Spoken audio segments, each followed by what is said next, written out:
Hey guys, welcome back to the pod. Welcome back to the podcast, everyone. We are on episode 7. Can you believe we've already done 7 of these? I know, I think we're a little over a month from start doing it. I think it's longer than that. I just checked. The first Oh, one, the first episode was a month. oh. And this episode, we thought we would talk about how nobody prepares you for becoming a bonus parent because this coming weekend, Blake goes and picks up Jackson. I know, I can't wait. I'm ready to go get them. And so the reason we wanted to do this is because a lot of people don't necessarily talk about the struggle of becoming a bonus parent to a child, especially when they're younger, or in some people's cases, when they're older. And if nobody in your circle has experience with that, it's really hard to navigate it alone. And so we thought we would talk about the things that Blake and I have talked about just in terms of co-parenting and building a strong relationship with Jackson independent of each other. I have a strong relationship with Jackson. Blake has a strong relationship with Jackson. And what our dynamic looks like when we're with Jackson. Yes, let's get into it.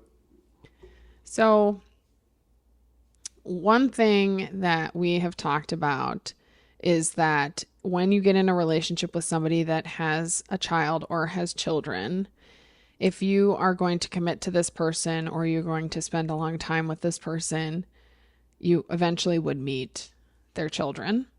And that in turn means falling in love with their child too, or loving their child too. And what Blake and I have come to realize, especially in this season, is that it affects our relationship more than just us. Because there is the two of us, but then we also have a little human to worry about as well. Yeah. And it can feel really serious in the beginning, like, oh my gosh, I love Blake and I love the relationship that we're building. I haven't met his son yet. I'm speaking from months and months ago. I have met Jackson multiple times. I've spent a lot of time with Jackson. But it can feel really serious, and it can feel like there's a lot of pressure of, oh, I hope he really likes me. I hope we get along. I hope I'm not too much. I hope that what I bring to an independent relationship with Jackson is enough for him.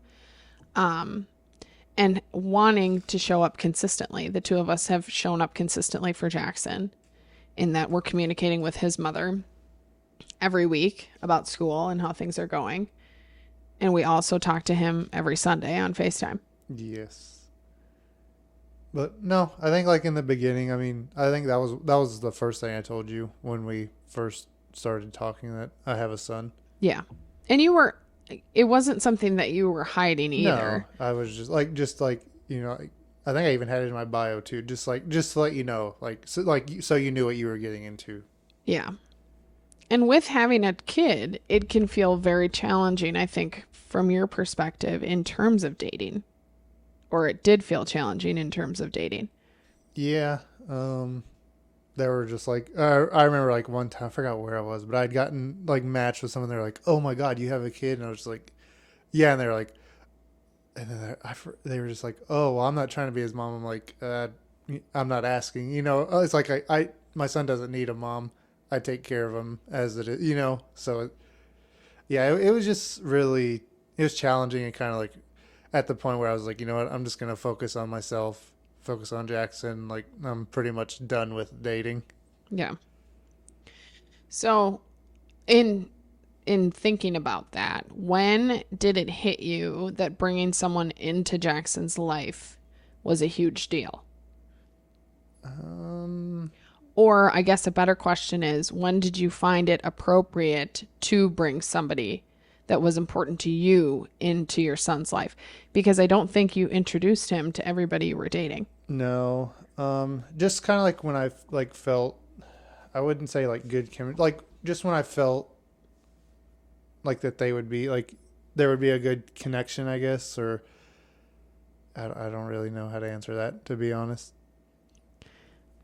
Was there like a time span on it? Like you would Kinda. say, okay, after 2 dates, I'm going to introduce this person? Or was it, okay, after 2 months of consistently dating this person Yeah. and them showing interest in me and also showing an interest in my son, just with the communication that we're having, then I would introduce this person to him. Yeah. I guess, yeah, in those words, yes. If I kind of like knew things were going good and, not something like, okay, if this might not work, this might not work out. So, but yeah, no, it more of, I guess, longevity wise. Yeah. Would you share pictures of your son to people that you were dating before you actually introduced him? No. Yeah. I think if the roles were reversed and I was the mom and I was dating somebody and I had a child, there'd be no way I'd share pictures just in case it didn't work out. Yeah, no. And Well, then I it's thought like, it oh, was you have these adorable pictures of my kind of son. to go off the topic from what we were talking about. Like, I always thought it was weird, like, beforehand, like, if I was on, like, a dating site and I would see someone, like, with their kid in their picture, like, like, some people they would put, like, an emoji on their heart or blur their face. I was like, okay, whatever. But some people would just have their whole child in the picture. And I'm like, that's, like, I would never do that. On a dating app, you're saying? Yeah. Yeah. Like, that's just, yeah, I don't know. It was weird. But, Yeah. I mean, I at least had in my bio, like, I have a son, whatever. Yeah. I think with that too, like I knew you had a son when we were first started talking. And you are the first person that I've ever actually genuinely been interested in that had children. But I've seen how successful my sister's relationship is with her boyfriend, and he has 2 kids. So it wasn't something that was necessarily scary to me. But I never once asked you for pictures of him. I never once asked you to see what he looked like or anything. I was respecting your boundaries because it is a big deal. You have a child with somebody else and he's precious to you, and you have boundaries for him that I wasn't going to cross in the first couple months of dating. Yeah. No, yeah, that was, I'm glad, like, I appreciate that you respected all that. I wasn't going to be pushy. Did I want to see pictures of him? Yeah. Did I want to know what he looked like? Of course. But I also had never done this before. So I was like, well, if he wants me to see pictures of him, he's going to show me the pictures. Or if like we're FaceTiming or something and there's a picture of him on the wall, I could maybe make a comment and be like, oh my gosh, he's so cute, whatever. But I didn't want to push the subject because I know that it's sensitive. Anytime there's kids involved, it's very, very sensitive. Yeah. Okay. So I have a question for you. What's that? What scared you most stepping into that role? Kids don't scare me at all. Just because I have the background with kids, teaching and stuff, and I've nannied 4 kids and known these kids since they were 3 and they're now 10. I think what was most, I guess, intimidating for me is performing in a way that was natural, that you saw as natural, and that Jackson saw as natural, that was sustainable long term. And the first time I met Jackson, I was in Texas and you were working and your sister picked him up from his daycare.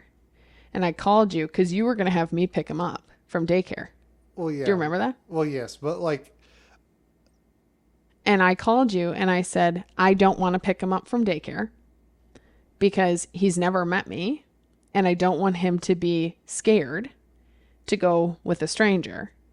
And in your head, you were like, oh, this is amazing. She's going to meet him. They're going to hang out together. But I was like, somebody else needs to pick him up. Like, whether it's your aunt or your sister, because I didn't want the shell shock of like this human named Phoebe coming to pick him up from daycare and being like, well, I've never seen you with my dad. So how am I supposed to know to go with you, you know?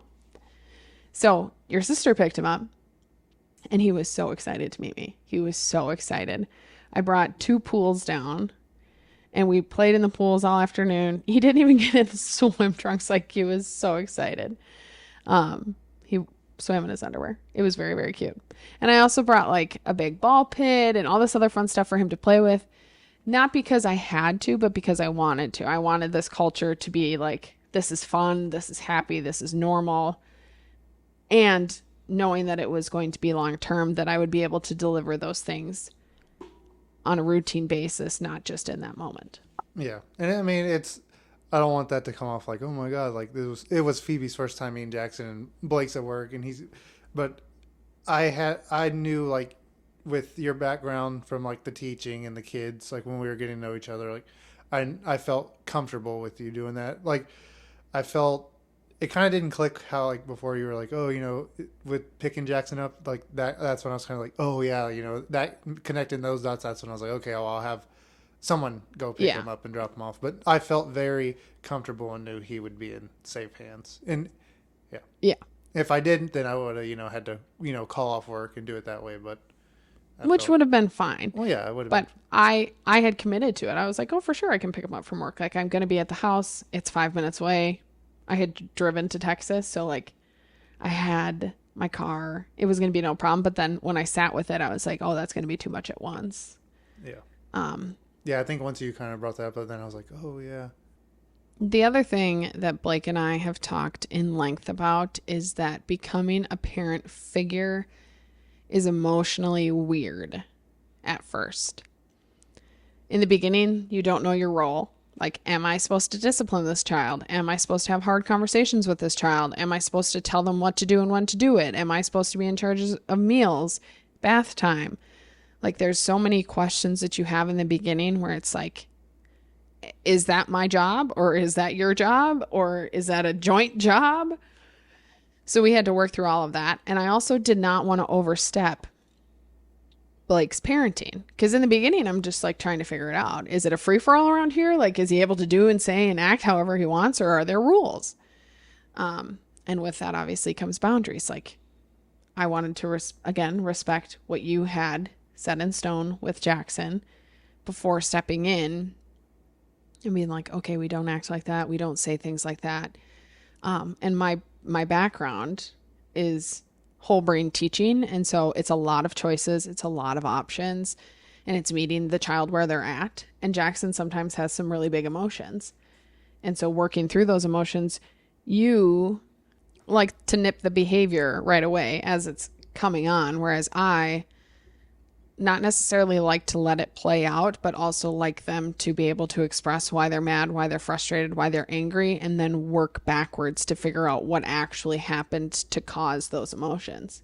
Yeah, the handful of times he's had some problems, I just try and talk to him and figure out what's going on. And for the most part, he's fine after that.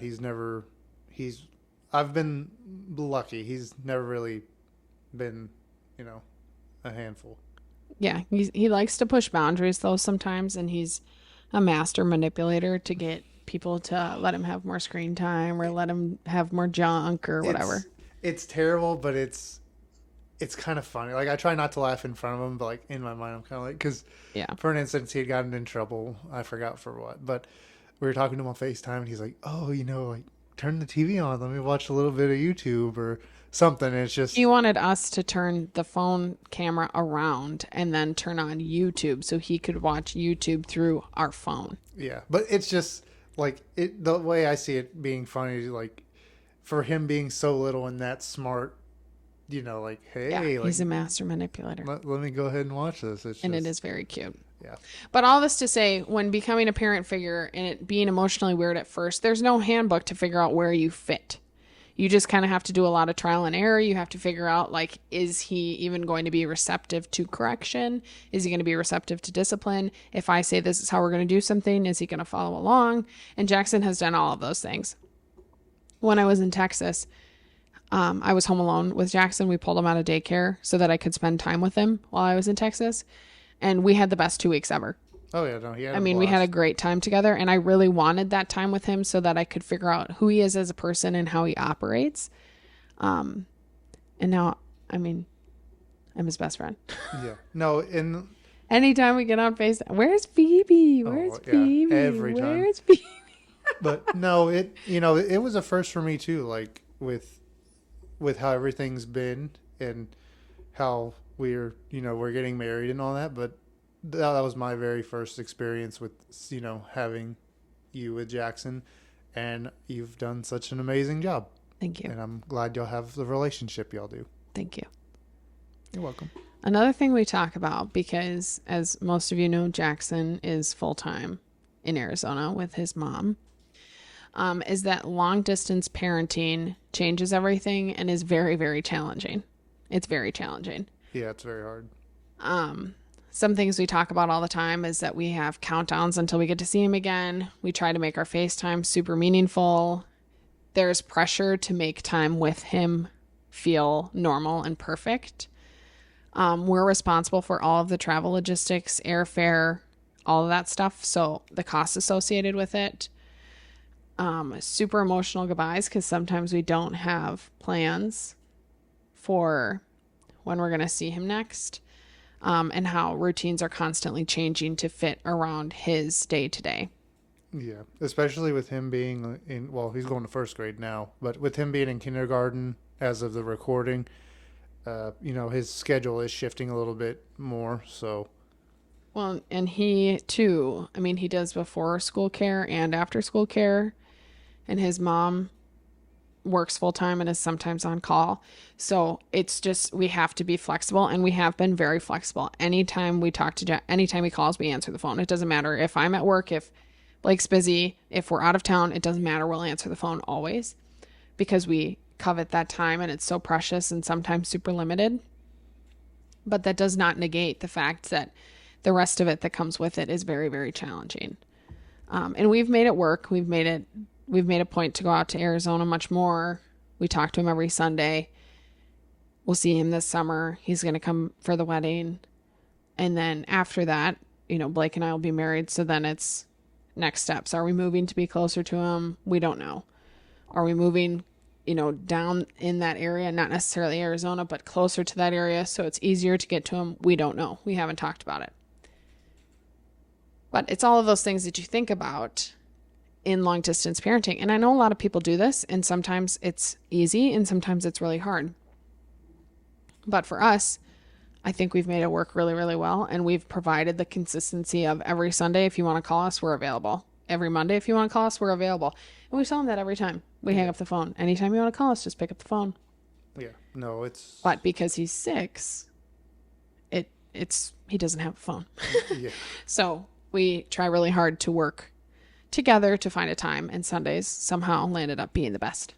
Yeah. But no, the schedule we have with the long distance parenting now is probably, it's perfect. It's good.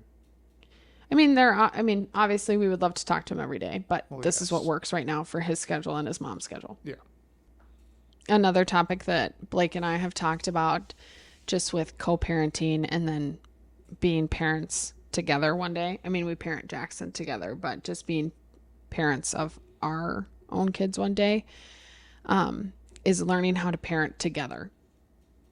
Because I am definitely the softer, more emotionally in tune type when it comes to kids, whereas you really like to nip it in the bud and move on. Not saying that you don't console and support and understand, but that is really that's me to a T. Yeah. And so we've had a lot of conversations about our differences in parenting styles, how we can support each other, what needs to be communicated in private when it comes to parenting versus in front of kids, backing each other up when you make a decision. Like if Blake says, no, we're not watching YouTube, and then Jackson turns around and says, can I watch YouTube to me? The answer is still, no, we're not watching YouTube right now. And then learning what works, because again, this is all a learning thing. There's definitely a learning curve when you've had him for 6 years and I'm just coming in now at 5.5. Yeah. So, oh no, he was 5. Yeah. So it's been a year. Yeah. We celebrated his birthday. Yeah. We did the 5th one. Yeah. So one thing that we've had to learn together, I think, is just balancing each other out, because in some relationships, most dads are like the stiff arm. And the moms are the softer, more gentler, guiding, consoling. But I think you do a really good job of doing that too, especially when I pointed out like he's having a really, really challenging time with this. We just need to kind of let him feel it out. Yeah. I would say I'm more of like, I guess kind of both. Like, yeah. If he does something that needs firm correction, Oh, of yeah, course it gets absolutely. firmly corrected. but yeah, no, if he's having a bad day, that's my baby. So I'm gonna, Yeah. But other than that, I think that even with our own kids one day, we're on the same page of parenting of like, we need to work together. We need to do this together. We make decisions together about everything, because there shouldn't be a decision that I make on my own without consulting you on it, and you shouldn't do the same. Yeah. Is basically what we've come to. Yes. One thing that I can speak on just personally is that the internet makes co-parenting or bonus parenting look so much easier than it is. Especially like if you watch TikToks or something and you see these big blended families that are all happy and fabulous and wonderful. Would we love for that to be us? For sure. But sometimes it's not. And it's also, like I said earlier, hard to find your place, because there have been some tricky conversations this year about school and behaviors at school. And you and his mom have those conversations, and I become privy to them just like his mother's partner becomes privy to them. But the four of us are not having a conversation. Yeah. It's just you and his mom. And when it comes to the school stuff and when it comes to the behavior stuff, I can provide so much valuable insight into how to handle this with the school, how to handle it at home, between the two parents, all these things. But I'm not officially married, right? Like I'm not actually his stepmom. And so, but that doesn't mean I don't care. I care a whole lot about it. But sometimes I feel like I'm being unheard or unseen when I have such good advice on how to handle it and how to move forward and what to expect or what not to expect. And so that's just been really hard and really challenging for me, because again, the internet makes everything seem like it's rainbows and butterflies, but behind closed doors in your own homes, it's really, really hard. It's really, really hard. Yeah, I was about to say that. Like, the TikToks or whatever you see on the internet, it's, yeah, it may be good, but, it's not everything's good. Like, and we are in a really good place. Oh yeah, no, we're in a very good place. So I'm very thankful for that, because it's taken a lot of work to get to this place. But that does not, again, negate the fact that it's been very challenging for a long time to get to this place. All that to say that there is a rewarding side to this. Oh yeah, no, there is. He is the sweetest, most lovable little guy. And he's very, very smart. And he's very, very in tune. And he just wants to be your friend, and he wants your attention. Yes. And he's very funny. He's very, very funny. A lot of funny stuff. We have a lot of funny moments together. We have a lot of fabulous memories together. Like the first time I met him, we went to NASA. Yes. Yeah. For his birthday. Yeah. And that was so fun. Oh, but he just he clung to me the entire time, and he was so excited that I was going to go to the moon with him, or to space, or wherever we were headed. Oh, yeah, and it was really quite sad, because he was not tall enough to go on that one ride he wanted to go on. I'm sure he is now, but yeah. And then he loves me, and I love him, and he loves you, and you love him. And I think that that's really special, that we're able to maintain such a strong relationship with him despite the distance, which Blake and I did the distance, right? And we do the distance with his son. And so we're no stranger to how long distance works. It's just challenging when it's with a little one. Oh, yeah. Very challenging. And a lot of people have asked us, well, why aren't we in Arizona? And at the time, there just weren't good job opportunities for you. No, not at all. But it is definitely not something, well, it definitely is something that we have thought about and talked about and planned for. Not necessarily saying this is happening tomorrow, but I think, and you think, it's important that we're close to him. And so we've just discussed what that might look like in the future. Yeah, we've had good discussions about it, so. But we also have a really hard time making a decision. Yeah, no, it's because we're like 16 years old. We don't know where we want to go. We don't know what we want to do. And then when you talk about things like moving, it's like, well, yeah, we could move tomorrow. Well, no, we can't really move tomorrow.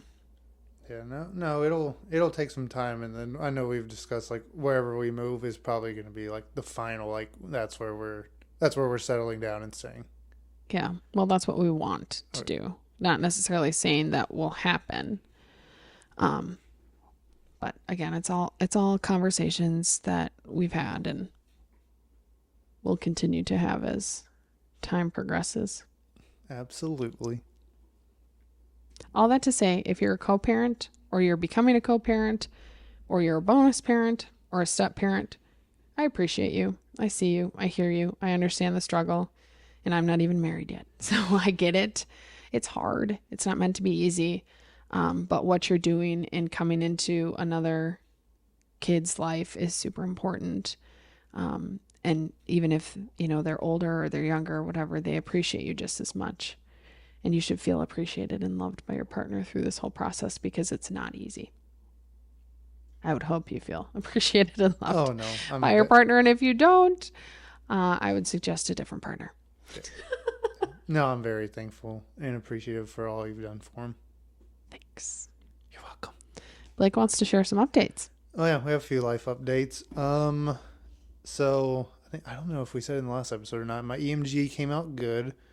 Oh yeah, that was like 2 episodes ago. Oh. You were having your follow-up with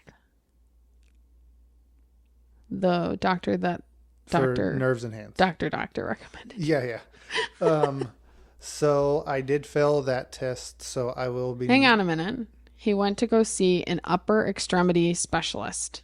I think in the last episode I said lower, but he went to an upper extremity specialist because he's having numbness and tingling in his hands and his arms. Yes. So he went to go see this doctor, and you did what? I failed the test that he had given, so I will be doing surgery on my wrist and my elbow. Mm-hmm. So that's going to be on the left arm first, and if that eliminates the numbness in my fingers, which I'm hoping it does, then we'll go on to the right wrist and right shoulder. For a little bit of context, what's happening, just based on what the doctor has said, is the nerves that are by Blake's elbow or behind Blake's elbow or in Blake's elbow or something like that. It's slipping. And so that's causing the numbness and the tingling. And so they have to do the surgery to fix it. We don't have it scheduled yet, but I'll be out for 3 weeks. in a sling, yeah. And then he also went and saw a spine specialist because this upper extremity doctor referred him to a spine specialist. And the spine specialist said that even though you're in pain, there's nothing he can do for you until you do physical therapy and dry needling, which is like acupuncture.